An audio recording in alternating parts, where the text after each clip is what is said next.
Assalamualaikum warahmatullahi wabarakatuh. Halo. Bismillah. Alhamdulillah. Salatu wassalamu ala sayyidina wa maulana wa syafi'ina wa habibina Muhammad Rasulillah wa ala alihi wa sahbihi wa man tabi'a sunnatahu wa jama'atah min yaumina hadha ila yaumil ba'th wan nahdah. Ashabal fadilah hadaratil muhtaramin, sadatil ulama wal masyayikh wal asatid, ashabal ma'ahid, ashabat turuqis sufiyah, ru'asai syuriyah, nahdlatul ulama, hadaratil muhtaramin, ikhwatul aizza, hadratus Syekh Ki Haji Abdul Wahid Badrus, orang Nganjuk ini, Badrus Saleh, Ibu Hajah Dr. Nur Khalidah A'azzahullah bi'izzih, hadratus Syekh Ki Haji Abdul Nasir Badrus Saleh Rais Syuriah NU Kediri Kudi, masih keliling. Hadratus Syekh Ki Haji Ahmad Da'in Arif Badrus Saleh hafizahullah bihifdzih, Ki Haji Muhammad Yahya Badrus Saleh akramallahu bikaramih, Ki Haji Abdul Hakim Nasrul Islam Badrus Saleh syarafahullah bisyarafih, Ki Haji Abdul Fathul Karim Fathul Karim Badrus Saleh wa ala kullihim hafidhahumullah wa yatul umurahum a'marahum bi sihhatin wa afiyah. Anak-anakku yang berbahagia, bijane sing tulab di depan, tholibat di samping. Alhamdulillah, pada malam hari ini saya bisa silatul arham dengan dzurriyyah al-maghfurlah hadratus Syekh Mbah Kiai Badrus Saleh dan al-maghfur Mbah Yai Zaimuddin Arif Badrus Saleh. Mudah-mudahan silaturahim saya ini membawa barokah untuk saya dan untuk kita semua. Pesantren adalah Al-Hisnul Hasin, benteng yang kokoh untuk mempertahankan ta'alimiddin islami ala tariqati ahli sunnati wal jamaah. Dulu Belanda melarang pribumi sekolah, terutama yang beragama Islam. Yang boleh sekolah orang asing, Cina, atau pribumi yang beragama Kristen boleh sekolah. Tahun 1901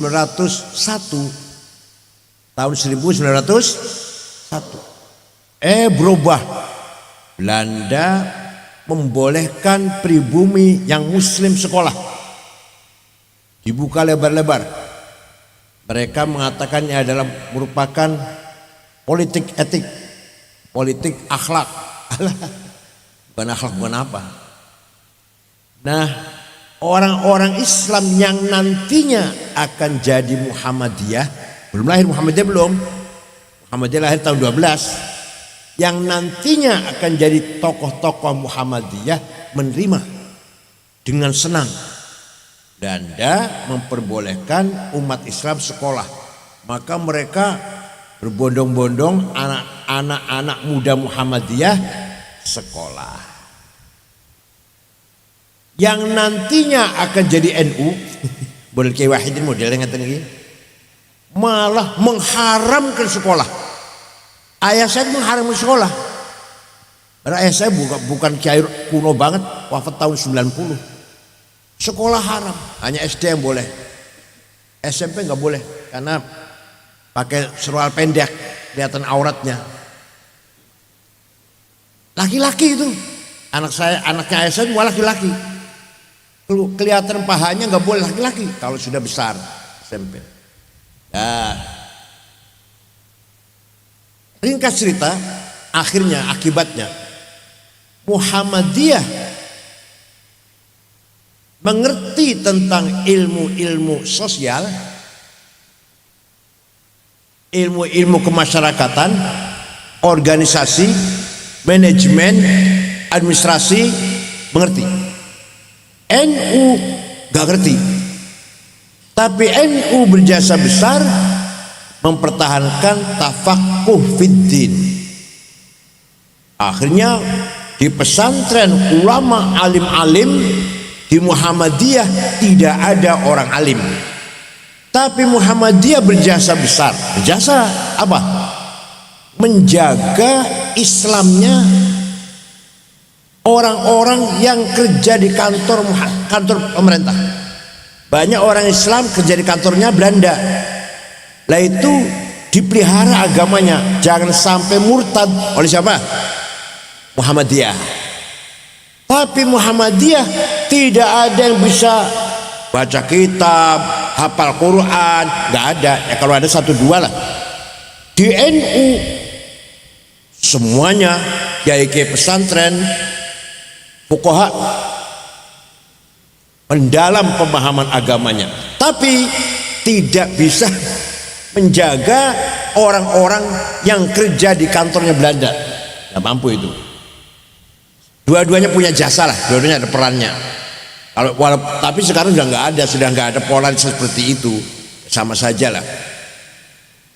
NU mulai diikuti oleh orang kota mulai tidak malu ngaku NU setelah ketuanya Gus Dur. Baru orang kota ikut bangga jadi NU. Sebelum Gus Dur masih malu-malu gitu. Apalagi pejabat takut sama NU. Nah, alhamdulillah sampai sekarang pesantren masih tetap menjadi apa? Marji' asasi, maraji' asasiyah, tempat kembalinya masalah agama, referensi agama, fatwa agama kembali ke pesantren. Yang hafal Quran mau berapa kontainer ada di pesantren. Yang hafal alfiyah mau berapa losin, berapa kodiah, tempatnya pesantren. Silakan di Muhammadiyah nggak ada itu. Hafal alfiyah, hafal zubat, ukudul juman nggak ada. Mereka intelek, mereka disiplin dalam berorganisasi, sadar berorganisasi. Lah kita ini tidak disiplin. Al-Ladhifi lah insyaallah. Organisasi itu organisasi Al-Ladhifi. Sanane ketua umumnya mantan ketua kula model coba nggak ngerti apa-apa, nggak ngerti politik, nggak ngerti strategi apa, mesti ngertos. Aku jadi ketua PBNU 10 tahun ya Allah, 2 periode. Tapi pesantren berjasa besar mempertahankan ta'alim ad-din Islam. Sangat penting peran pesantren. Kalau tidak ada pesantren, Islam di Indonesia hanya plang, berarti plang ya, papan nama saja, isinya kropos, hanya papan nama tapi isinya kalau nggak ada pesantren. Isi daripada Islam di Indonesia di pesantren. Kalau kita ingin mencari substansi Islam adanya di dulu 15 abad yang lalu Rasulullah diperintah oleh Allah membangun masyarakat Arab yang jahiliyah. Jahiliyah itu apa? Buta huruf dan sesat dalam agama, ummiyin dan dhalalim mubin. Terus jahiliyah itu apa? Ummiyin dan bersuku-suku, satu suku dengan yang lain mudah sekali perang. Kalau sudah perang puluhan tahun hanya karena masalah sepele, mudah carok ya, ngerti carok? Mudah saling membunuh. Ada terjadi perang Fijar hanya gara-gara ada tamu ontanya dicuri. Itu perang antara dua suku, yang punya onta dan yang punya yang sahibul bait. Itu 40 tahun. Rasulullah waktu itu usia 14 tahun ikut membantu pamannya Abu Thalib membawakan anak panah. Perangnya 40 tahun. Perang Fijar namanya. Rasulullah masih menangin di umur 14 tahun.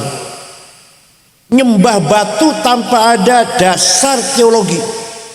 Beda dengan orang Hindu, orang Buddha, orang Konghucu yang disembah batu tapi punya kitab suci, Rigveda, Mahafad Gita, Upanishad. Itu kitab sucinya orang Buddha, Hindu. Kalau orang Arab waktu itu nyembah batu tanpa ada dasar teologi, tidak punya kitab suci. Waktu itu berhala sekitar 350, antara lain namanya Allata, Uzza, Manah, Hubal, Ya'u, Yahuth, Nasr, Suwa, Wad. Antara lain namanya itu. Ada 350 ketika Nabi diutus. Kalau punya anak perempuan takut menjadi beban, tidak ada gunanya anak perempuan tuh, paling jadi beban ini. Lebih baik dikubur, begitu lahir dikubur. Wa idzal mau'udatu su'ilat bi ayyi dzambin qutil. Sayyidina Umar pernah mengubur hidup-hidup anak perempuannya waktu sebelum Islam. Nah, kalau bapaknya mati, ibunya masih beres, berarti masih beres. Kalau bapaknya mati, ibunya masih kinclong, berarti kinclong. Diambil oleh anaknya sendiri. Eman-eman kalau diambil orang lain. Itu jahiliyah. Orang jahiliyah tidak mengenal ilmu, tidak mengenal pendidikan, hanya mengenal 3 hal. 1, mengenal tentang syair, qasidah, syair. Wah, itu lomba-lomba, berlomba saling menang.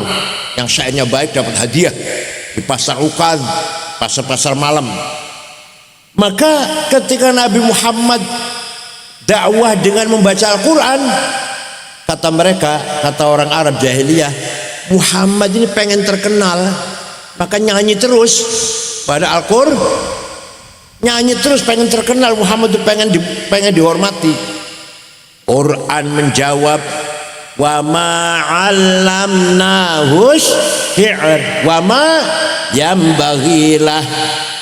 Saya, kata Allah, tidak ngajari Muhammad bersyair, berpantun, berpuisi, dan tidak pantas, tidak layak Muhammad belajar syair. Wah, Muhammad ini pengen terkenal, maka dia yang dibaca itu mantra-mantra perdukunan. Quran jawab, wala biqauli kahin. Nabi Muhammad yang dibaca Muhammad bukan mantra-mantra perdukunan. Wah, Muhammad ini dibaca itu sihir, itu santet itu. Wa yaquluna in hadza illa sihrun mubin. Muhammadnya dikatakan Muhammad bacaan sihir. Quran jawab, wa ma yantiqu 'anil hawa in huwa illa yuha. Yang dibaca Muhammad bukan dari dirinya, bukan karangannya, bukan gaweane, tapi ya wahyu langsung dari Allah. Maka kalau ada orang, kalau kita masih sangat-sangat menghormati penyanyi Inul misalkan, berarti kita jawab. Kalau kita sangat-sangat senang dengan penyanyi namanya, kita masih ngaku del ya, bukan saya ya, anak-anak ya, ini laki-laki sebelah sana. Kalau ente sangat senang berlebihan pada penyanyi, berarti ente jahiliyah. Boleh senang penyanyi, boleh, tapi ya sederhana saja. Jangan sampai nonton dangdut gak sholat isya, gak sholat subuh. Jahiliyah itu namanya. Nomor dua, kalau diantara kita masih suka datang ke dukun supaya jadi bupati menang, supaya jadi DPR-nya berhasil, berarti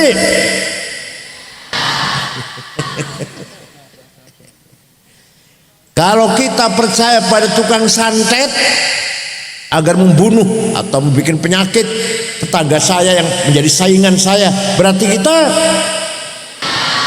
paham boten? Alhamdulillah.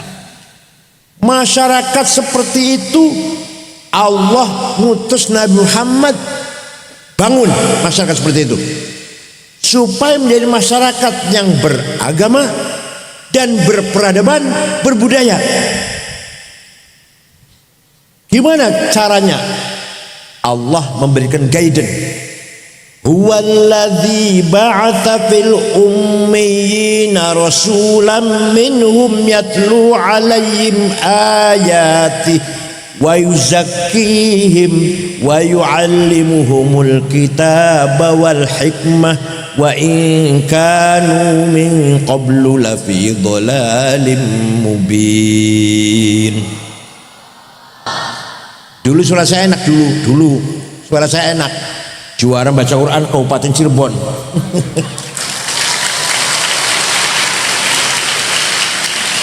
Waktu usia saya masih berapa? 14 tahun apa ya? 14 tahun. Sekarang usia saya 72. Kan sami ya. Cucu 10. Satu. yang terang-terangan satu. Cucu yang paling tua SMA-nya 2 tahun. S1 di Melbourne, Monash, Australia. S1 3 tahun. Dari usia 21 tahun sudah S1. Sekarang lagi S2, masih di Melbourne masih. Alhamdulillah. Nah,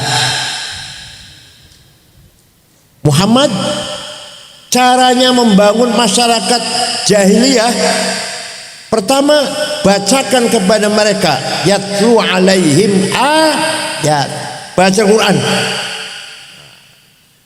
Maka pesantren walaupun modern kayak apa harus ada ngaji Quran face to face, wajhan di wajhin. Gak mungkin kalau hanya guru di madrasah baca tirukan ayo ikut, gak mungkin beres, gak mungkin sempurna itu. Satu-satu. Kalau saya banyak gini ya dibagi aja, setiap satu guru berapa lah. Tapi wajhan wajhin, ngaji Quran itu harus wajhan biwajhin. Gak bisa kalau hanya guru ayo tirukan ya saya baca ayo ikut, gak bisa. Quran zaman Rasulullah SAW tidak ditulis. Kenapa? Karena para sahabat hafal semua. Nah orang kalau hafal apa butuh tulisan? Saya hafal kulhu, falak, nas saya hafal saya. Al-Fatihah, ayat kursi hafal lah. Gak butuh tulisan saya. Gak butuh tulisan. Paham betul? Sahabat hafal semua. Maka Quran waktu zaman Nabi Muhammad tidak ditulis dan Nabi Muhammad tidak merintah ditulis, gak perintah. Sahabat sebagian nulis, sebagian ada hanya surat Baqarah, ada yang punya tulisan surat Yasin, ada surat Kahfi. Tidak ada satu sahabat pun yang punya tulisan sempurna 30 juz, gak ada. Setelah Islam semakin meluas, banyak orang masuk Islam, nggak mungkin dong orang Islam semuanya hafal Quran. Yang kerja, yang ngebon korma, ngebon anggur, yang apa lagi, pedagang, nggak mungkin hafal Quran itu, nggak mungkin. Maka ketika Khalifah Abu Bakar As-Siddiq membentuk tim penulis Al-Qur'an 10 orang, ketuanya Zaid bin Thabit, anggotanya Ubay bin Ka'ab, Ibnu Mas'ud, Ibnu As, Sayyidina Ali, Muawiyah dan seterusnya. Quran ditulis saja di hafalan store, kumpulkan hafalan tulisan-tulisan kumpulkan, ditulis. Setelah jadi tulisan disebarkan ke seluruh kota-kota Islam, Basrah, Kufah, Baghdad, Damaskus. Nah, lama-lama satu kota dengan yang lain baca Qurannya bertentangan, apa? Gak sama. Maka ketika Khalifah Utsman bin Affan, siapa? Beliau musyawarah, memutuskan hasil musyawarah, Quran ditulis ulang. Semua Quran yang ada di kota-kota cabut, tarik ke Madinah. Dan ditulis ulang. Setelah selesai satu ini sempurna, bakar yang lain bakar. Maka mushaf sejak Sayyidina Utsman sampai sekarang namanya Mushaf Utsmani. Apa? Mushaf ditulis sejak zaman Sayyidina, bukan mushaf Mang Utsman dagang bakso, itu bukan. Akan tetapi tulisan Quran zaman Sayyidina Utsman, saya punya fotokopinya. Tulisannya belum sempurna, saya nggak bisa baca, apalagi ente. Titik saja nggak ada. Ba, ta, ta, nun, ya, podo. Jim, ha, ho, sama. Dal, dal, nggak ada bedanya. Ro, zai, nggak ada bedanya. Sahabat hafal Quran orang butuh titik tuh. Setelah umat Islam semakin bertambah, maka tulisan Quran harus disempurnakan. Banyak orang gak mampu baca tulisan Arab tanpa titik, gak ada bedanya satu huruf dengan yang lain. Maka ada seorang ulama, bukan sahabat, ulama, namanya Abul Aswad Ad-Du'ali. Sopo? Tahun 59 Hijriah, wadi'un nuqat alal huruf, menggagas titik. Basi jinang isor, ta loro nang dhuwur, ta telun dhuwur, jim satu di tengah, ha non titik, kho satu di atas, itu ya. Mulai terang baca Quran. Tapi setelah semakin meluas orang Islam, semakin banyak orang ajam bukan Arab, semakin banyak, walaupun sudah ada titik masih kangelan, masih kesulitan. Maka ada seorang imam namanya Imam Khalil bin Ahmad Al-Farahidi. Siapa namanya? Orang Farhad, Afghanistan, bukan orang Yaman, bukan Baalwi, bukan. Menggagas syakal, fathah, dhammah, kasrah, fathaten, dhammaten, kasraten, tasdid. Tahun 170 Hijriah baru ada fathah dhammah tuh. Paham betul? Sudah ada titik, sudah ada harokat. Orang Banyumas, ada nggak orang Banyumas? Ada yang dari Banyumas? Purbalingga, Purwokerto, Banjarnegara, Kebumen, sampai saiki. Kalau baca Quran masih innallaha wasi'un ngalim. Kalau panggil saya Kiai Sangit ngakil.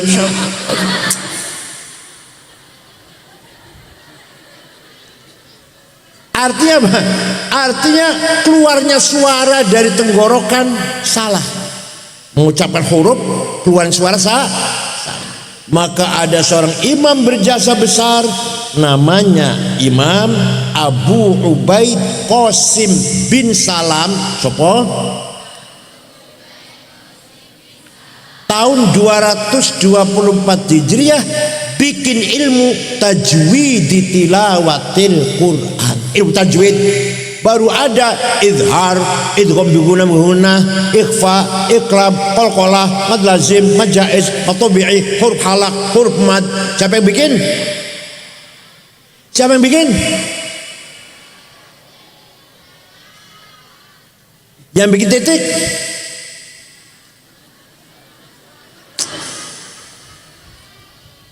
Yang keras, yang bikin titik siapa?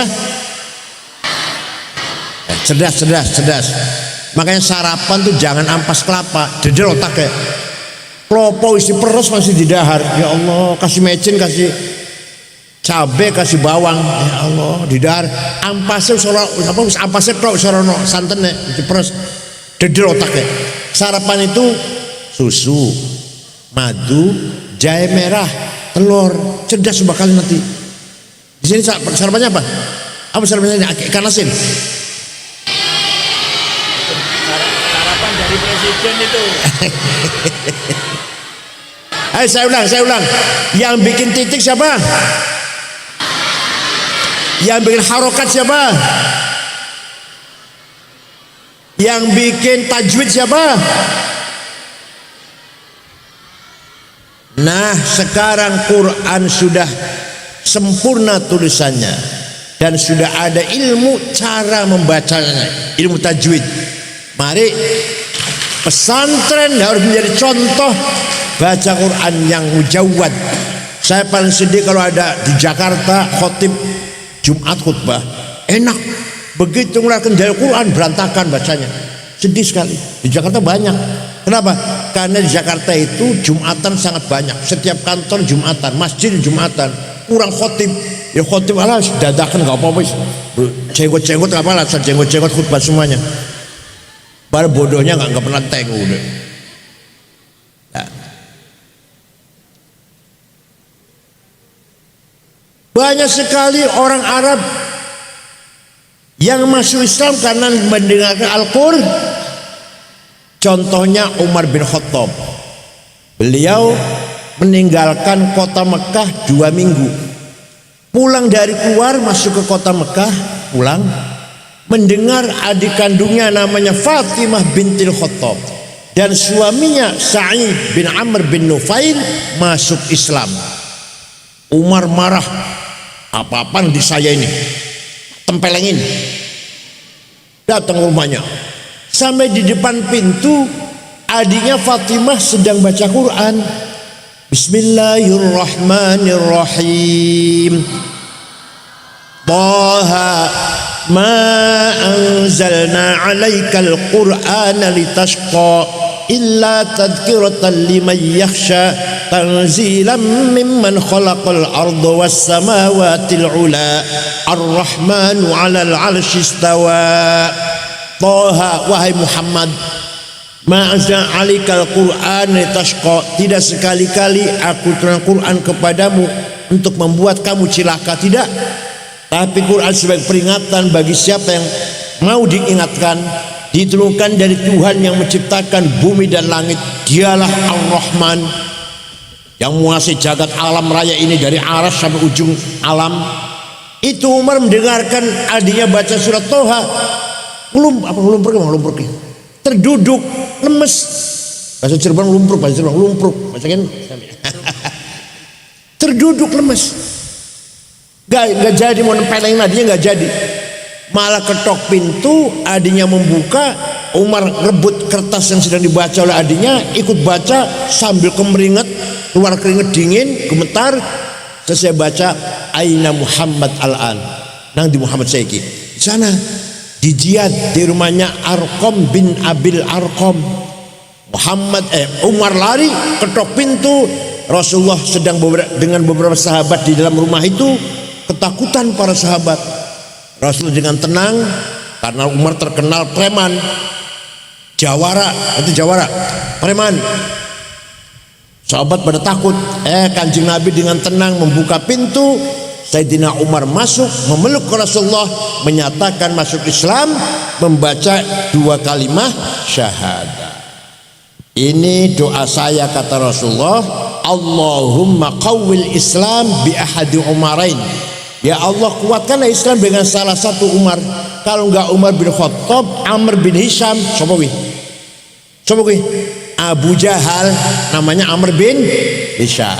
Yang dapat hidayah Umar bin Khattab. Setelah masuk Islam, apa kata Sayyidina Umar?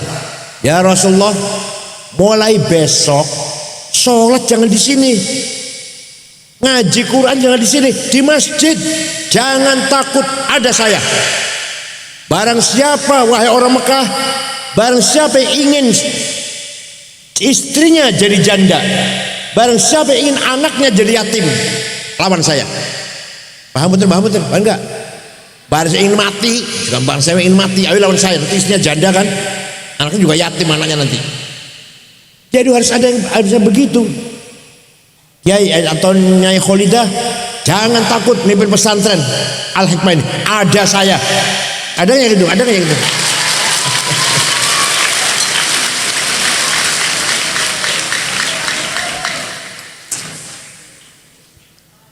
Di NU juga gitu. Jangan takut Kiai Nasir. NU Kediri harus maju. Jangan takut, jangan ragu, ada saya. Harus ada yang kayak gitu itu. Paham betul?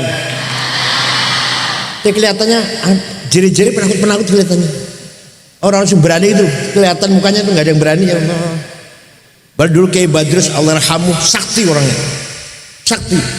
Tongkatnya Jenderal Nasution dari Kiai Badrus. Tongkatnya Jenderal Nasution. Wafatnya tahun berapa? Tahun 83. Oh, 83. Oh. Itu salah satu orang masuk Islam kalau mendengarkan Al-Qur'an. Satu lagi, mau nggak? Mau nggak? Satu lagi. Raja Siliwangi, Raja Pajajaran, namanya Prabu Pamanah Rasa. Nah, mendengar ada agama Islam yang diajarkan oleh Syekh Hasanuddin di Kerawang, Rengas Dengklok, Jawa Barat Utara, atau terkenal dengan Syekh Kuro, Qori, baca Quran. Raja Siliwangi dari selatan dan Ciamis datang ke Kerawang, saya bunuh orang ini. Itu orang Cina loh. Syekh Kuro itu Cina, namanya Hasanuddin dari Cina, bukan dari Yaman, bukan Cina. Sampai di sana, sampai di Kerawang, ada santrinya Syekh Kuro lagi baca Quran, suaranya merdu, lagunya enak, dilihat perempuan kutilang, kuning tinggi langsing. Saya yakin di sini jarang-jarang yang kutilang itu. Kalau sebaliknya banyak, sebaliknya apa? Hitam, gemuk, bunder, bulat.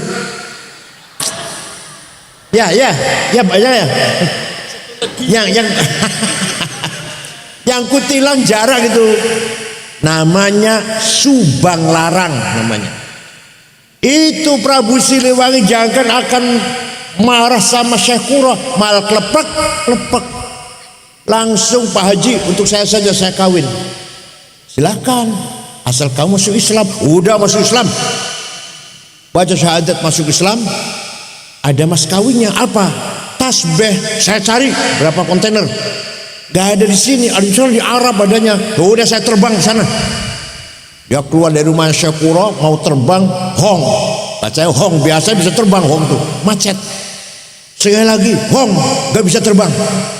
Sekali lagi hong, tetap gak bisa terbang. Kata Syekh Kuro, kalau kamu mau terbang baca Bismillahirrahmanirrahim. Hong, hongnya dibaca. Bismillah dibaca, tapi hongnya dibaca. Belajar Bismillah dulu, baru hong. Ringkas cerita, terbang datang bawa tasbih. Barangkali itu tambahan dongeng itu. Tapi yang jelas fakta sejarah, terjadi pernikahan Prabu Siliwangi Pamanah Rasa nikah dengan Subang Larang. Konon Pamanah Rasa Islamnya nggak tenanan. Isinya 3, ada yang Hindu, ada Buddha, ada Muslimah. Tapi nanti punya anak 3 orang betul-betul ulama menyebarkan agama Islam. Pertama namanya Syekh Rahmatullah, terkenal dengan Prabu Kian Santang, yang mengislamkan seluruh masyarakat Sunda. Nomor 2 Syekh Somadullah atau Bupati Cirebon, Kungu Cirebon, Ki Kungu Cirebon, sakti orangnya. Hati-hati orang Cirebon, hati-hati orang Cirebon. Saya orang Cirebon, saya hati-hati. Punya ilmu 3 ilmu Ki Kungu Cirebon itu. Bisa kelihatan besar badannya, kalau ada orang mau jahat kelihatan besar, gak berani orang. Bisa ngilang halimun, bisa ngerti bahasanya binatang. Itu ilmunya Ki Kungu Cirebon. Namanya Somadullah atau terkenal dengan panggilan Walang Sungsang. Yang ketiga perempuan, namanya Syarifah Mudaim atau panggilannya Rara Santang. Nanti dinikah oleh Habib tenanan, namanya Abdullah Al-Khan, Abdullah Khan dari India, dari Pakistan kalau sekarang. Punya anak Syekh Syarif Hidayatullah Sunan Gunung. Dari Sunan Gunung Jati itu cucu dari ibunya, cucu Prabu Siliwangi yang masuk Islam karena kelepek-kelepek dengan kutilang. Jadi cantik itu penting, insya Allah. Coba kalau Raja Siliwangi tadi, ada orang baca Quran, muridnya Syekh Kuro, suaranya enak, lagunya enak, didelok, misalkan didelok irong bulat gembrot, gak jadi.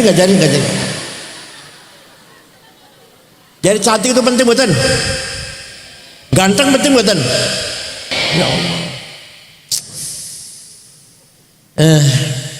Kata orang Singayu, gak ada yang cantik kelihatannya ini.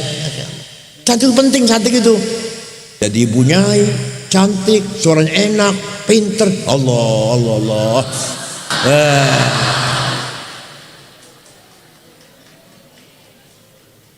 Mau ceramah baru datang udah menarik. Belum ngomong baru datang. Ganteng, baunya harum, hidungnya mancung, tinggi, santri lanang. Baru datang mau ceramah, orang udah senang semua. Belum ngomongnya belum. Paham betul? Jadi agama Islam pertama kali disebarkan oleh Wali Songo, bahkan sebelum Wali Songo, itu sebelum Wali Songo dulu, Syekh Kuro sebelum Wali Songo, dengan menyebarkan tilawatul Qur'an. Nah, yang kedua, langkah kedua, setelah menyampaikan Al-Quran, apalagi Kanjeng Nabi, cara dakwahnya, cara membangun masyarakat Arab. Wa yuzakkihim, apa? Dibentuk mentalnya orang Arab yang primitif, terbelakang, nggak ngerti apa-apa lah, badui. Setelah masuk Islam menjadi orang-orang bermental, berkepribadian, punya jati diri. Paham? Manusia punya dua hawa nafsu. Apa? Satu, nafsu ghadabiyah. Satu apa? Saya harus jadi bupati, saya harus jadi DPR, saya harus jadi komandan, jadi ketua, kepala, pemimpin, direktur, imam, nggak mau makmum. Datangnya dari mana itu? Nafsu ghadabiyah. Datangnya dari nafsu. Berarti al-quwwatul mutakhayyilah, the power of idea. Semua itu. Saya harus jadi bupati. Tapi nih dengarkan. Makanya kiai-kiai kalau ngaji jangan menjelekan hawa nafsu, jangan. Nafsu bagus, fadlu minallah. Ini orang hawa nafsu, orang bocah cilik orang. Tapi kalau niatnya baik, kalau saya jadi bupati Nganjuk, jalan-jalan halus semua, irigasi sawah beres semuanya, yang miskin saya bantu, yang bersekolah saya sekolahkan semuanya, kiai-kiai ustadz yang belum umroh saya umrohkan semua. Kalau jadi bupati bagus enggak niatnya? Kalau niat seperti itu bagus enggak? Namanya ganti, bukan nafsu ghadabiyah, namanya himmah. Apa? Cita-cita, hasrat, tekad yang keras. Himmah namanya. Saya jadi bupati. Bupati akan saya bangun Nganjuk ini jadi daerah yang sangat ideal. Itu orang yang paling besar himmahnya siapa? Rasulullah sallallahu alaihi wasallam. Muhammadun qaimun lillahi dhu himami, Muhammadun sadiqul aqwali wal kalimi, Muhammadun thabitul mitsaqi hafidhuhu, Muhammadun tayyibul akhlaqi wasyiyami. Nabi Muhammad orang yang dhu himam, yang memiliki himmah besar. Saya gak mau kalah, saya harus menang, Islam harus menang. Dan Muhammad itu suatu ketika dinasihati oleh pamannya Abu Thalib, Muhammad leren disik dakwahnya, kamu itu akan dibunuh oleh Abu Jahal CS. Coba lawan ente digitukan gimana? Kalau ente digitukan gimana? Berhenti dulu aktif di NU-nya, kamu tuh akan dibunuh. Kira-kira langsung berhenti ya? Nabi jawabnya, wallahi law wada'u syamsa fi yamini wal qamara fi yasari ala an atruka hadzal amr ma taraktu hatta ahlika dunah. Demi Allah, seandainya orang Quraisy meletakkan matahari tangan kananku, bulan di tangan kiriku, agar aku berhenti dakwah, tidak akan berhenti sampai saya mati. Hatta ahlika dunah, demi agama siap saya mati. Ngoten buatan panjenengan. Namanya himmah namanya. Sekarang Menteri Keuangan negara Prancis, perempuan, namanya Maria, turunan Maroko, Arab Maroko. Waktu kecil angun wedus gembala kambing, punya himmah besar. Perdana Menteri mantan Perdana Menteri Belanda, namanya Ruud Makrut kembali apa? Ruud Makrut lah. 14 tahun jadi Perdana Menteri, 2 periode. Tadinya buruh pabrik, jadi Perdana Menteri, kuliah, doktor, jadi Perdana Menteri, 2 periode. Himmah namanya. Maka kamu sekalian himmahnya harus besar. Walaupun anaknya orang biasa, walaupun anaknya nggak begitu orang kaya lah, bapaknya sedang-sedang saja, orang biasa bukan kiai, asal punya himmah yang Wali Songo himmahnya besar. Islam harus tersebar di Nusantara ini. Hasyim Asy'ari himmahnya besar. NU harus berkembang di Indonesia ini. Berkembang betul. Bung Karno, Indonesia harus merdeka, lawan Belanda, lawan Jepang. Punya apa Bung Karno? Punya duit? Punya nuklir, senjata? Enggak. Punya apa? Himmah. Kiai apa? Ya kiai sinilah, Kiai Al-Zaim, Kiai Wahid, yang lain-lain, Budili, Al-Hikmah, Badrus Saleh harus maju berkembang. Itu gitu. Ternyata lebih maju dari dulu kan? Semakin maju kan daripada dulu. Atau zaman Kiai Badrus paling berapa santai? Paling berapa? Paling 300, sekali 5 ribuan. Berkat himmah ini, himmah. Bukan duit, bukan senjata, bukan. Paham boten? Muhammadun shadiqul aqwali wal kalimi. Nabi Muhammad tidak pernah bohong, selalu sidik jujur. Ada yang ngomong yang wajib jujur Nabi Muhammad, karena Nabi. Kalau saya bukan Nabi, jadi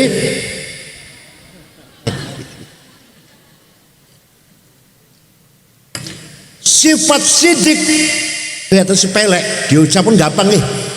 Tapi itu yang paling penting. Kehilangan sidik, negara berantakan.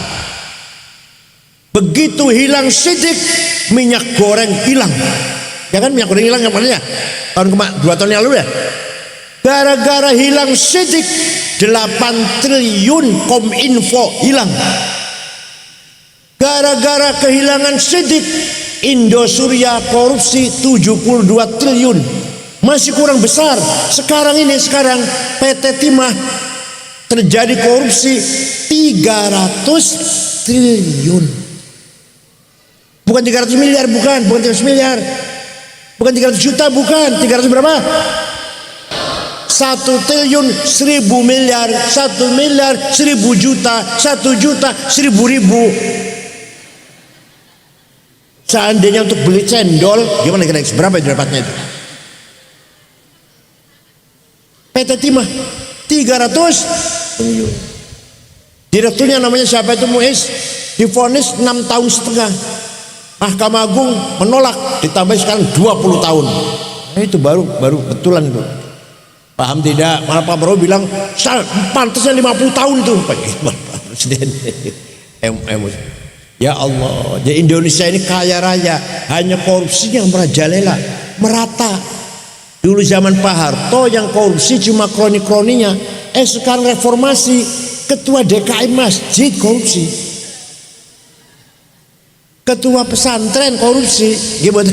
Ya bukan sini, bukan Hikmah, bukan. Kecuali Ki Wahid ini Pak. Jadi wakil bupati 2 periode tetap melarat Masya Allah kan. 2 periode nggih. Iya. Bupati selama ini. Ya ora sugi-sugi ya Masya Allah sugi. Salah sapa ora sugi. Itu sifat sidik. Paham betul? Muhammadun thabitul mitsaqi hafidhuhu. Nabi Muhammad kalau janji tepat. Muhammadun thayyibul akhlaqi wasyiyami. Nabi Muhammad berakhlak mulia.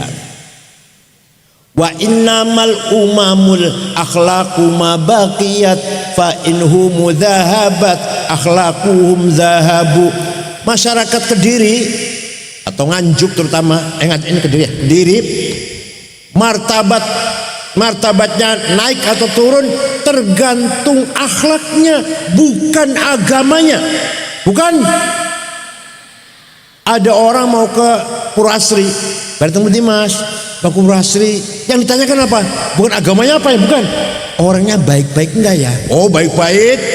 Saya pernah ke sana, sholat di masjid sana, dompet saya ketinggalan 2 hari masih utuh. Orang Purwasri itu. Ojo suwali mau kemana mas? Ke Purwasri. Orangnya di sana baik-baik enggak? Waduh hati-hati. Maling kabin aku nongol. Senajan sholat tapi maling. Aku pernah sholat Jumatan di masjid, sepatu hilang. Koncoku sepeda motor hilang. Terkenal maling kabeh. Jatuh nggak namanya? Akhlak bukan agama. Itu contoh kecil. Contoh besar. Negara Afghanistan terdiri dari 7 suku. Muslim 100%. Satu orang saja nggak ada yang bukan Islam. 97% ahli sunnah. Madhab Hanafi, Al-Maturidiyah, Tariqat Naqsyabandiyah. 3% Syiah. Tapi perang saudara, paten-patenan, bom-boman 40 tahun lebih sampai sekarang. Bom meledak di pasar, di jalan, di madrasah, di rumah sakit, di masjid lagi Jumatan, lagi Maulid Nabi, bom meledak yang mati ratusan. Presidennya hafal Quran, namanya Burhanuddin Robbani, hafal Quran, dipateni, kafir, antek Amerika, kata Taliban yang membunuh. Jawadun nembang, ditembak. Jawadun nembang, kenapa? Perempuan nyanyi haram, suaranya aurat, gak boleh nyanyi. Jadi nyanyi haram, mateni ora. Ayo, kita ingin gak jalan-jalan ke sana? Ingin gak? Jalan-jalan yuk, liburan yuk ke Afghanistan, ingin gak? Iya, setor nyawa apa? Padahal Islam semua kan? Padahal Islam semua. Tapi sewang-suli pun negara Jepang, agamanya bukan Islam, bukan Kristen, bukan Buddha, bukan Hindu, namanya agama Shinto. Apa? Shinto. Nah, di Jawa sini ada banyak agama lokal, namanya Darmo Gandul, Sabto Darmo, Gotoloco, Sambelun, Subut, Pangestu, Kaharingan, Kapitayan, Karuhunan, sudah wiwitan kita ini. Sana agamanya Shinto. Tapi orang Jepang jujur, rapi, bersih, gak ada copet, gak ada jambret, gak ada calo, aman. Saya kesana 4 kali, jalan-jalan malam-malam dengan istri saya, gak ada rasa takut. Ibu kota Tokyo segitu ramenya, tidak, supir masing-masing tertib semua. Coba, kalau di Indonesia, di Surabaya misalkan, polisi libur 3 hari tabrakan di sini. Di Jepang tidak ada puntung rokok di jalan, barang rokok tapi dibuang di tempatnya. Orang Jepang rokok dingin, negara dingin kan, rokok semua tapi dibuang di tempatnya. Ketika kesebelasan sepak bola Jepang main di Qatar, di Doha Qatar, ratusan anak Jepang nonton, bubar, bekas duduknya penonton dari Jepang, tidak ada sampah satu helai pun. Ingin tidak main ke sana? Tuh, padahal bukan Islam tuh, bukan Islam. Saya pernah pergi ke negara Mali, Afrika Barat. Dari Indonesia 6 ormas diundang, NU, Muhammadiyah, Nahdlatul, Al-Irsyad, Syarikat Islam, berangkat 23 jam. Jakarta, Dubai, Aljazair, tembak tuh. Di kota Tembakau, ibu kota Mali, tidak ada rumah dikunci. Tidak ada rumah jendelanya dikunci, pintunya dikunci. Tidak ada sepeda motor dimasukkan ke rumah, ditinggal di halaman, kuncinya masih gantung. Kira-kira kalau di Pura Asri gimana? Kalau ada sepeda motor di halaman, kuncinya masih gantung, kira-kira?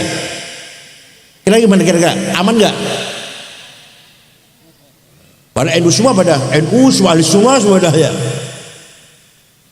Saya pernah ke Australia tahun 2012, muter-muter sampai berapa hari, 10 hari lah, dengan isi saya dakwah Melbourne, Canberra, Adelaide, Brisbane, terakhir di ibu kota Sydney, ceramah di masjid besar, tadinya gereja jadi masjid, pada zuhur.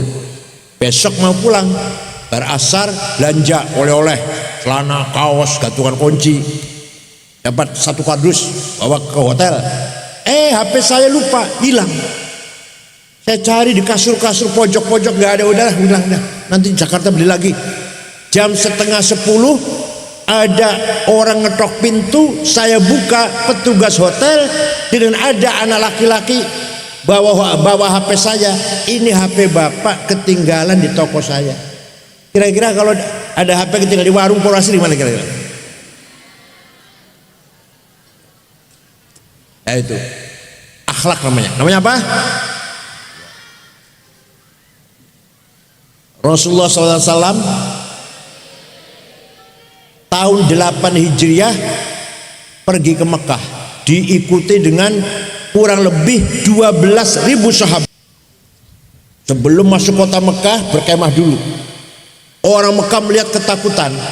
Muhammad dulu pergi dari Mekah dengan rasa takut, dengan Abu Bakar sembunyi-sembunyi. Sekarang datang dengan pengikut berapa? 12.000. Pasti besok balas dendam. Pasti Muhammad besok balas dendam. Nabi Muhammad besoknya masuk kota Mekah.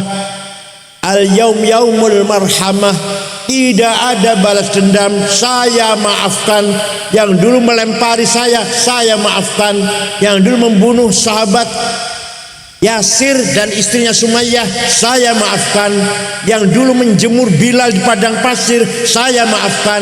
Yang dulu menyakiti Abu Bakar, saya maafkan. Gak ada balas dendam. Orang Mekah yang tadinya ketakutan sembunyi dalam rumah, semuanya keluar dengan menyalami Nabi Muhammad dan berkata, bi abi wa ummi antal karim ibnil karim ibnil karim. Demi ayahku, demi ibuku, engkau orang mulia, putra dari seorang ayah yang mulia, cucu dari seorang kakek yang mulia. Mulia apanya? Akhlaknya. Semua masuk Islam orang Mekah. Tahun 8 namanya Fathu Makkah namanya. Ayo, bisa enggak kita mengampuni orang yang tadinya banyak salah dengan kita? Bisa? Yang pernah nipu 5 juta kita ampuni, bisa? Akhlaknya Rasulullah dipuji oleh Allah. Yang muji Allah loh. Yang saya mohon maaf, saya ini yang muji juga banyak, medsos muji saya banyak, tapi saya tidak bangga. Kenapa? Karena yang muji saya sama dengan saya. Doyan iwa asin sambal terasi nek wis wareg mlayu nang WC. Sama dengan saya itu. Ngapain bangga? Saya pun banyak menghina, mencaci maki, bahkan mengancam akan membunuh saya. Ketika 212 saya diancam, Pak Tito Kapolri kirim polisi jaga rumah sampai sebulan. Tapi saya nggak takut tuh, nggak takut. Kenapa? Karena mengancam saya sama dengan saya. Doyan iwa asin sambal terasi neus warung layunang. Yang ngapain takut? Jadi ente kamu ini kalau dipuji oleh orang yang sama dengan saya, yang dicaci maki oleh orang yang sama dengan kita, nggak usah takut, nggak usah bangga. Paham? Kaila ta'sau ala ma fatakum wala tafrahu bima atakum. Kamu sukses jangan sombong, kamu gagal jangan minder. Kamu dipuji orang jangan bangga, kamu caci maki orang jangan minder. Siap? Gus Dur kayak gitu tuh. Dicaci maki biasa, diancam oleh Pak Harto biasa-biasa aja, ketawa-ketawa. Dipuji saat dunia muji, ya enggak sombong, tetap aja. Pakainya sederhana, gak punya kartu bank, tuh gak punya buku agenda, apal-apalan semua undangan tuh dihafal. Gus Dur, ya Allah. Jadi kita ini harus himmahnya besar. Seperti Quran perintah Nabi Muhammad membentuk masyarakat Arab yang mempunyai himmah yang besar. Kedua, nafsu syahwatiyah. Apa? Saya harus kaya. Saya harus kaya. Saya jadi konglomerat. Kalau saya kaya, kiai-kiai, ustadz-ustadz yang belum pernah umroh saya umrohkan. Musola-musola miring-miring itu mau roboh itu saya bangun. Orang-orang miskin saya bantu semuanya. Bagus kan niatnya? Bagus enggak? Kalau niatnya bagus seperti itu, bukan nafsu syahwatiyah. Ganti namanya azimah. Apa? Ala qadri ahlil azmi ta'til azaimu wa ta'ti ala qadril kiramil makarimu fatakburu fi ainis saghiri sigharuha wa tasgharu fi ainil azimil adhaimu. Kemuliaan, kesuksesan, kebesaran harus diraih dengan azimah. Paham? Maka pinter itu wajib, bodoh itu dosa. Kaya itu wajib, melarat, jawab melarat, dosa. Wal yakhshal ladzina law taraku min khalfihim dzurriyyatan dhi'afan khafu 'alaihim falyattaqullaha wal yaqulu qawlan sadida. Jangan sampai kamu meninggalkan anak cucu yang melarat. Usahakan kamu mati meninggalkan anak cucu yang kaya. Itu artinya apa? Quran memerintah kita harus kaya. Sayyidina Utsman, sahabat Sayyidina Utsman pernah sedekah gandum diangkut dengan 700 onta karena kaya. Dan Loman, Syekh Abdul Qadir Jilani, Wali Kutub ada 4 ya. Abdul Qadir Jilani, Abil Hasyadili, Hasan Rifai, Sayyid Ahmad Badawi. Abdul Qadir Jilani orang Baghdad. Suatu hari ziarah kubur teng Mesir, ziarah kubur Imam Syafi'i. Setelah datang ke dusun Fustot namanya, Imam Syafi'i, melihat masyarakat sekitar melarat-melarat, orang di rumah. Syekh Abdul Qadir Jilani beli tanah 10 hektar diwakafkan untuk penduduk sekitar kuburannya Imam Syafi'i. Sampai sekarang rusun ada tulisan di pintu gerbangnya, Auqaf Syekh Abdul Qadir Jilani. Syekh Abdul Qadir Jilani itu wali kaya dermawan. Paham? Walaqad katabna fi zaburi min ba'di dzikr annal ardu yarithuha ibadiyas solihun. Kekayaan alam ini untuk hamba-hambaku yang soleh, yang baik-baik. Nikel, batu bara, timah, biji besi, biji tembaga, mangan, boksit, granit, emas, berlian, inten, uranium, tarium, apalagi gas, minyak, belerang untuk kamu yang orang soleh. Ternyata orang paling kaya di Indonesia ini Prayogo Pangestu, duitnya 1.150 triliun. Nomor 2 Budi Hartono yang punya BCA, yang punya rokok Jarum, uangnya 950 triliun. Nomor 3 Sinarmas 700 triliun. Nomor 4 Antoni Salim 500 triliun. Nomor 6 orang Islam Khairul Tanjung. Nomor 39 Haji Rashid. Nomor 40 Haji Muhammad Bayu. Saya cari orang Purasin nggak ada tuh. Orang ini nggak ada itu. 50 orang ini nggak ada itu. Dosa mboten? Dosa mboten? Dosa. Ayo, muni bareng. Saya harus pinter. Ayo. Saya tidak mau bodoh. Saya harus kaya. Saya tidak mau melarat. Awas kalau nanti besar melarat, awas. Satu lagi. Kita harus menang. Perintah Allah itu, wala tahinu wala tahzanu wa antumul a'launa in kuntum mu'minin. Kalau kamu betul-betul orang beriman, kamu akan menang. Di atas dan di bawah, antumul alaun. Paham? Jadi menang itu wajib, kalah itu ayo muni bareng, saya harus menang. Ayo. Saya tidak mau kalah. Awas kalau nanti besar kalahan, awas. Ayo rebut semuanya, rebut semuanya. Jadi bupati, camat, kepala desa, mandor pasar, kepala kantor, ketua muslimat. Paham tidak? Jadi nafsu godobiyah kalau diarahkan menjadi baik namanya himmah. Nafsu syahwatiyah kalau diarahkan dengan baik namanya azim. Pinter alhamdulillah. Dah. Orang Arab begitu masuk Islam yang tadinya jahiliyah punya himmah dan punya azim. Kemudian wa yu'allimuhumul kitab. Quran membawa ilmu, menghormati ilmu. Waliya'lamal ladzina utul ilma annahul haqqu min rabbik fayu'minu bihi fatukhbita lahu qulubuhum wa innallaha lahadil ladzina amanu ila siratim mustaqim. Yang bisa benar adalah orang yang berilmu. Tanpa ilmu tidak bisa benar. Waliya'lamal ladzina utul ilma annahul haqq. Kebenaran harus dicarai dengan ilmu pengetahuan. Maka dulu para ulama setelah zaman sahabat sudah habis. Tugasnya sahabat menyebarkan Islam sampai ke Cina, sampai ke Asia Tengah, sampai ke Maroko, Andalus. Setelah itu tinggal mengisi peradabannya. Zaman tabi'in ramai sekali ulama yang menggagas ilmu pengetahuan. Tahun 99 Hijriah, Khalifah Umar bin Abdul Aziz gelisah. Banyak hadis palsu.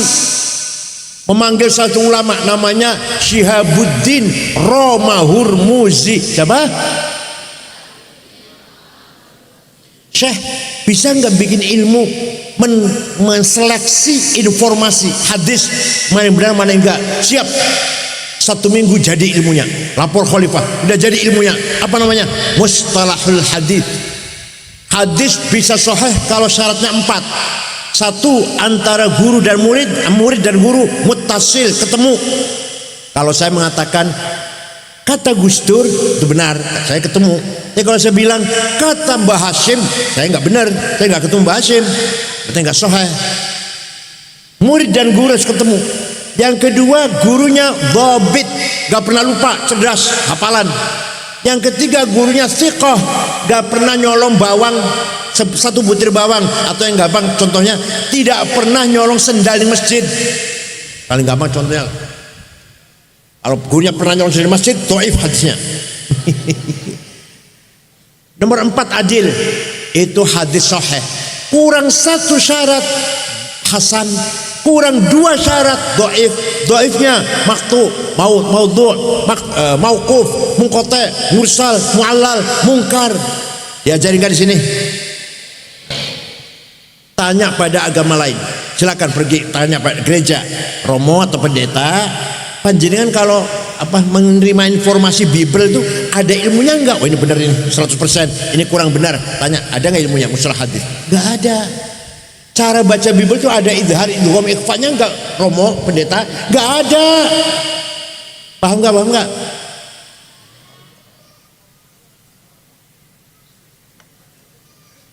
Kemudian ada orang baca Quran salah.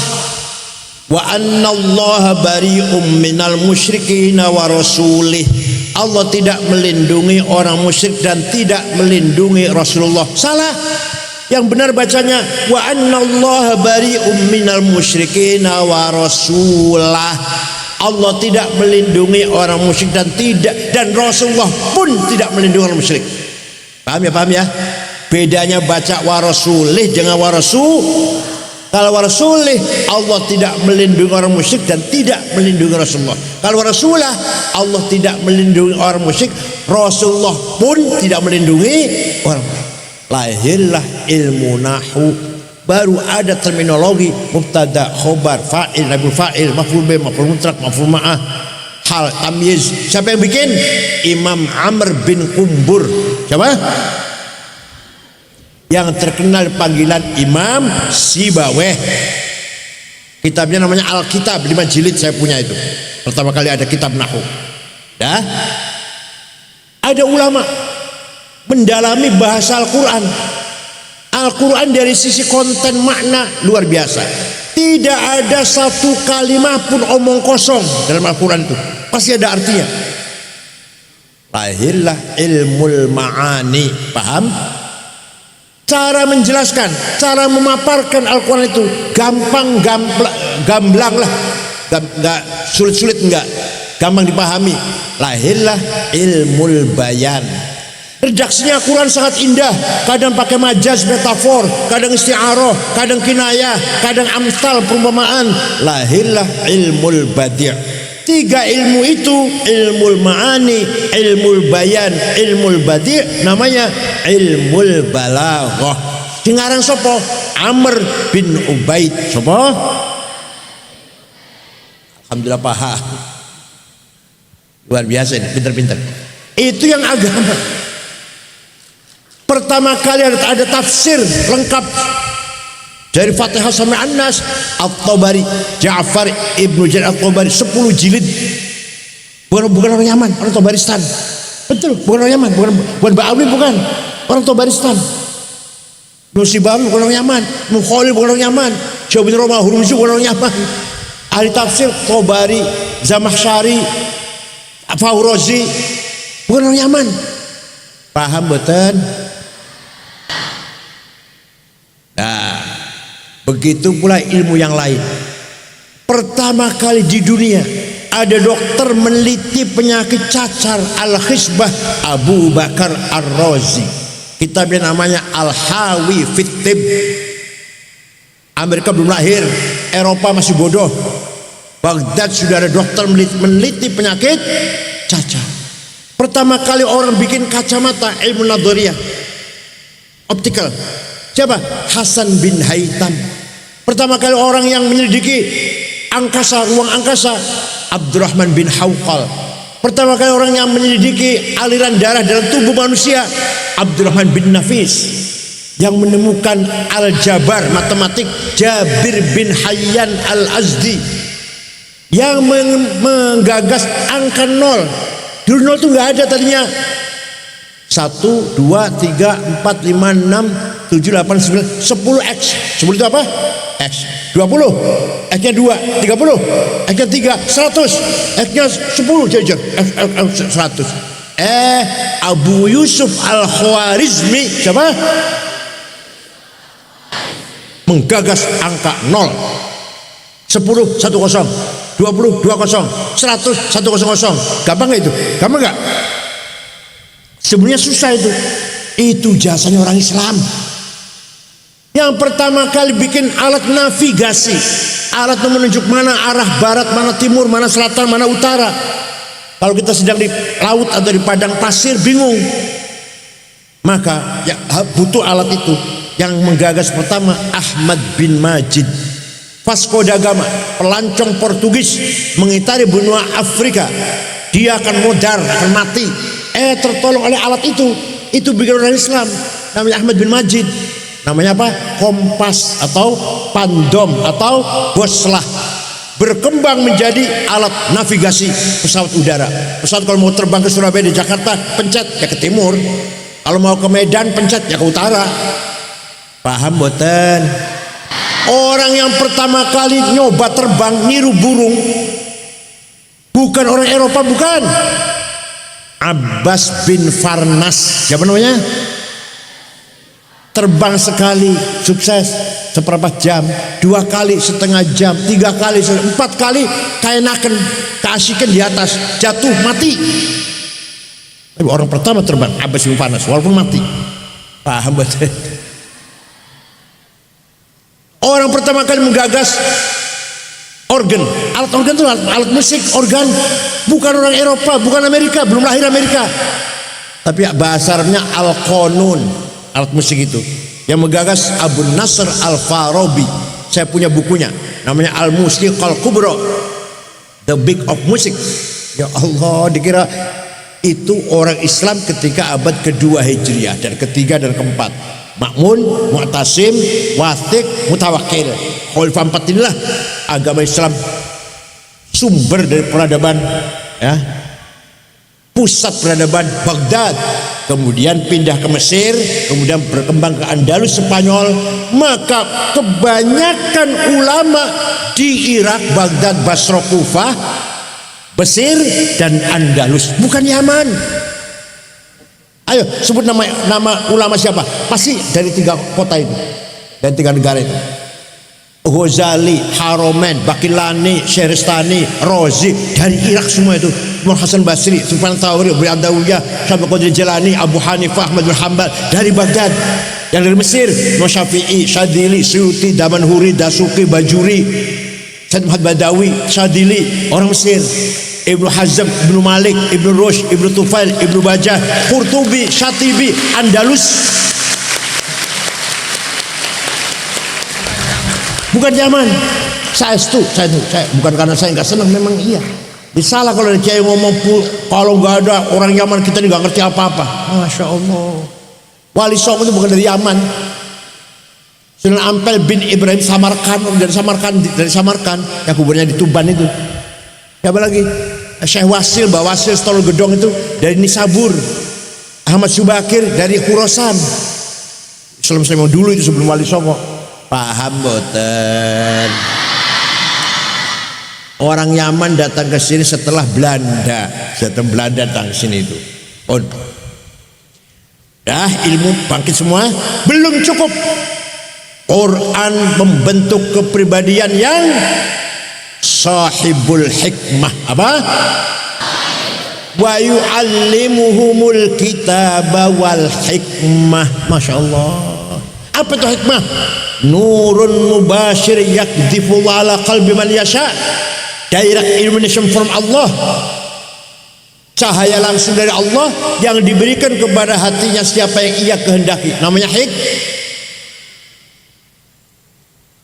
Manusia punya kekuatan 3. Al-quwwatun natiqah. Apa? The power of intelligence, kecerdasan. Menghafal, belajar, cerdas kan? Kecerdasan dari kecerdasan. Logika, mantik, ilmu-ilmu itu dari kecerdasan. Yang kedua, al-quwwatul mutakhayyilah. Apa? The power of idea. Saya ingin jadi pemimpin, saya ingin kaya. Tadi itu loh, jadi al-mutakhayyilah adanya. Ide, hasrat, kemauan. Yang paling mulia pemberian dari Allah adalah an-nafkhah ar-rabbaniyah, the divine of God, hembusan tiupan dari Allah. Apa itu? Al-qalbu. Apa? Hati. Ini bicara hati. Sudah malam, mau nggak bicara hati nih? Bicara hati mau nggak? Mau dengerin nggak? Tapi kedengeran. Hati itu terdiri dari pertama kali namanya basirah. Apa namanya? The eye of heart, penglihatan batin. Apa gunanya? Untuk mengetahui mana baik, mana buruk, mana benar, mana salah. Semua orang tahu. Jujur itu baik, bohong itu semua orang tahu. Setelah tahu, maka akan perintah kepada yang kedua, bagian hati kedua, namanya dhamir. Apa? Conscience, moral. Yang tugasnya moral itu menerima berita dari basirah, kemudian mengeluarkan salah satu perintah atau larangan. Kamu sudah tahu jujur itu baik, benar, lakukan, if'al. Kamu sudah tahu korupsi itu melanggar, salah, la taf'al, don't do that. Paham betul? Istafti qalbak al-birru mat'anil qalbuk wal ithma haka fi nafsik wa taraddada bis sadr.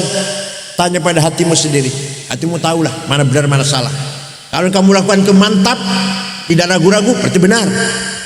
Dilihat orang banyak senang, berarti benar. Kalau kamu lakukan jangan sampai orang tahu, jangan sampai ada orang tahu, berarti kamu dosa itu. Paham? Semua orang hati punya itu. Yang ketiga namanya fuad. Apa? Fuad ini depth of heart, nurani. Fuad ini nggak bisa bohong. Maka dzabal fuadu ma ra'a. Nggak pernah bohong fuad ini, nggak bisa bohong, nggak pernah, tidak bisa bohong. Yang bohong itu cangkem. Mulut yang bohong itu, demi Allah saya tidak korupsi, saya tidak mencuri. Fuadnya iya. Demi Allah bukan saya melakukan, saya. Gitu nggak? Pernah nggak itu? Pernah nggak? Siapa yang mencuri nasi saya ini? Nggak tahu. Saya. Pernah nggak itu? Pernah nggak? Siapa yang belum bayar ini? Ini makan sudah habis semua kata penjualnya. Oh uangnya cuma sekian, siapa yang belum bayar? Nggak tahu. Padahal saya ikut itu nggak? Gitu nggak? Jadi fuad namanya. Demi Allah saya nggak korupsi. Demi Allah saya nggak bohong. Begitu nggak? Itu namanya fuad. Nah, kalau sudah basirah dhamir fuad berfungsi, maka akan lahir kekuatan diskret, asrar yang bisa mengetahui rahasia-rahasia Allah. Ini ketinggian dah, gitu aja ya. Kau serangkan lah ketinggian. Kalau asrar berfungsi akan lahir lataif, the power of soft, bisa mengetahui apa yang ada di Lauh Mahfuz, apa yang ada di kolam. Ini modelnya Kiai Badrus, modelnya Kiai Mahrus, modelnya Kiai Marzuki, Kiai Ihsan. Inilah kelasnya kelas Dawil Ashabul Lataif, Ashabul Latifah. Nanti lagi kalau sudah besar lah ini. Nah. Jadi kekuatan manusia itu apa? Al-quwwatun natiqah. Ayo. Kecerdasan akal, the power of intelligentsia. Yang kedua, al-quwwatul mutakhayilah. Apa? The power of idea. Yang tadi itu loh, harus kaya, harus menang, dari sini, dari mutakhayilah. Yang ketiga, an-nafkhah ar-rabbaniyah. Apa? Tiupan dari Allah yang menjadi namanya hati. Hati isinya adalah hikmah. Wallahu yad'u ila daris salam wa yahdi man yasha'u ila siratim mustaqim. Hati pasti ngejak benar. Saya mau korupsi kata hatinya jangan. Saya mau mencuri kata hati jangan. Saya mau pukul anak itu, kurang ajar, tempeleng aja anak itu, kurang ajar. Ya adik sabar gitu nggak? Benar gitu nggak? Itu suara hati itu. Maafkan saja anak itu hati itu. Nggak pernah salah kalau ajakan hati. Yang salah ajakan hawa nafsu. Mudah-mudahan apa yang saya sampaikan ada manfaatnya. Contoh orang yang hatinya baik yang saya tahu persis, Gus Dur, tahu persis. Baru operasi syaraf di rumah sakit Cipto, di kamar ada 5 orang yang nungguin. Saya, Pak Muhammad Iskandar, Pak Saifullah Yusuf, Ketua Golkar Jawa Tengah Haji Wisnu, dan Menteri Koperasi Cakrawarjaya. Kita pelan-pelan ngobrol orang 5. Tiba-tiba Gus Dur bengok, mengko aku bakal jadi presiden. Kita orang 5 ini kaget. Gus Dur udah konslet ini. Gus Dur udah rusak, udah konslet. Betul gak jadi presiden? Siapa yang ngandani? Yang ngasih tahu Gus Dur siapa itu? Nurun Mubashir yaqdifullah ala qalbih. Waktu presiden, ajudannya namanya Kolonel Sutarman, Kombes Sutarman. Pak Tarman mau kesana jadi Kapolri, betul jadi Kapolri. Sebelum Pak Tito itu kan Pak Tarman, Sutarman. Sebelum Pak Timur. Pagi-pagi jogging olahraga, mampir rumah saya minta air putih, ntar ditawar, duduk, saya buka AC, tidur, ngorok 20 menit, saya betul persis 20 menit, bangun, mengkokang Said, tewis umur 56 tahun, sampean jadi ketua umum PBNU. Betul, waktu di Makassar tahun 2010 umur saya 56.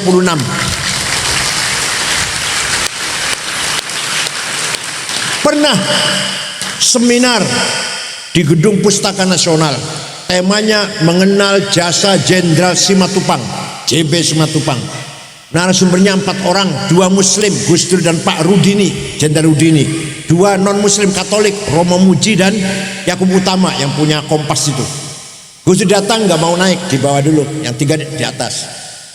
Tidur, ngorok, kemeringet. Orang semua tahu Gus Dur tidur. Malah ketika dipanggil kan orang 3 udah selesai, giliran Gus Dur, saya bangunkan, Gus panjenengan Gus. Naik. Omongannya orang 3 tadi dikomentari semua. Ayo dari mana itu? Tidur kok dengar tuh. Ada lagi yang lebih unik lagi, Beliau umroh, saya masih di sana, saya masih di Mekah. Umroh, rombongan Nur Muhammad Iskandar. Bar traweh di Masjid Madinah.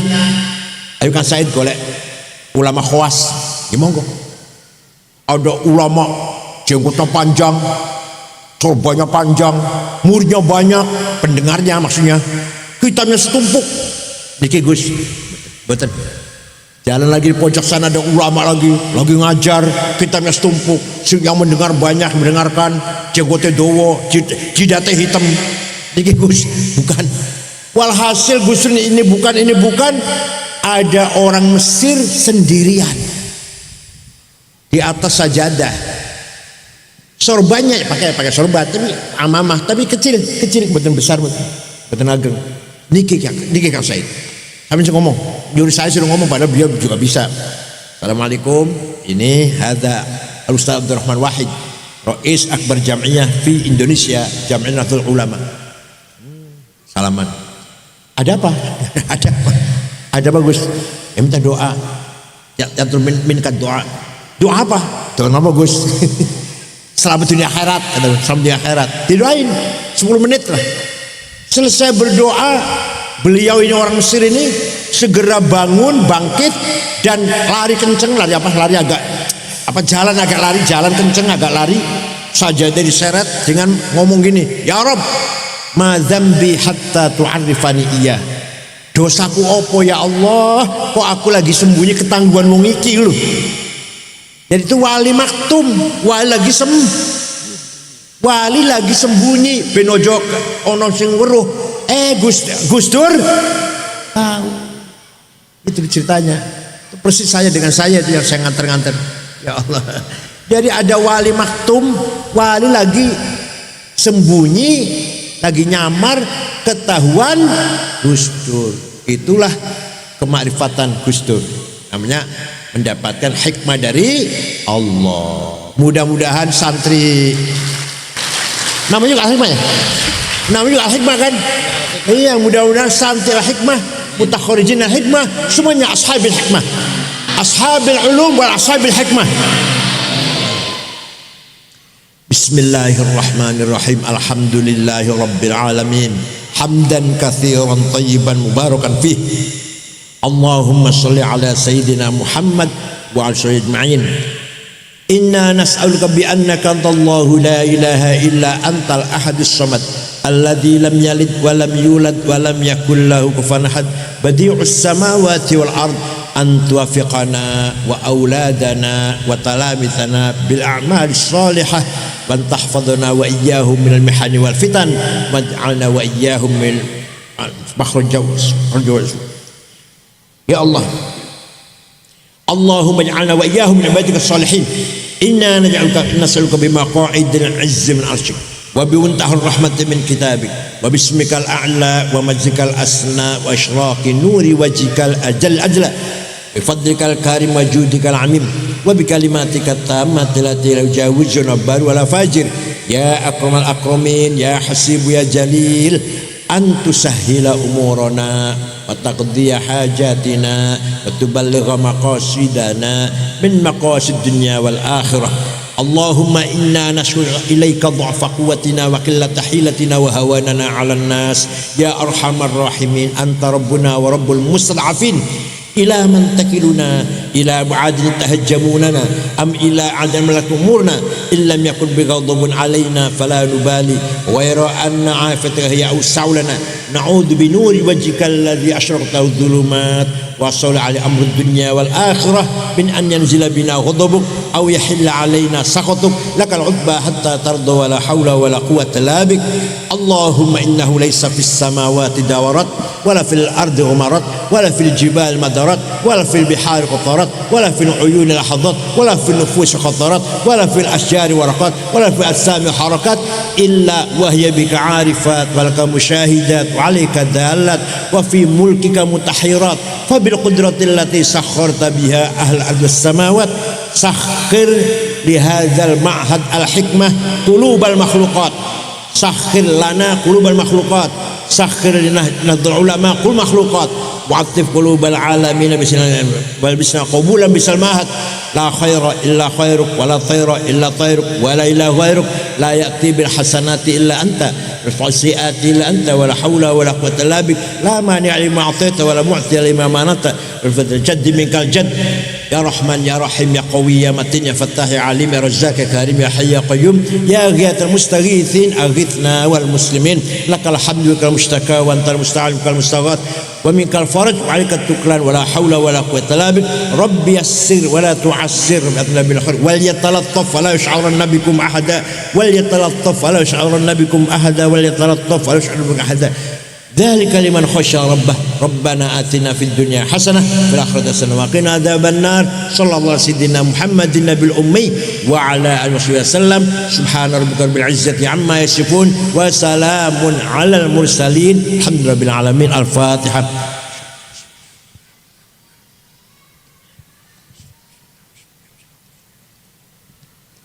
والله الموفق لكم الطريق. والسلام عليكم ورحمة الله وبركاته.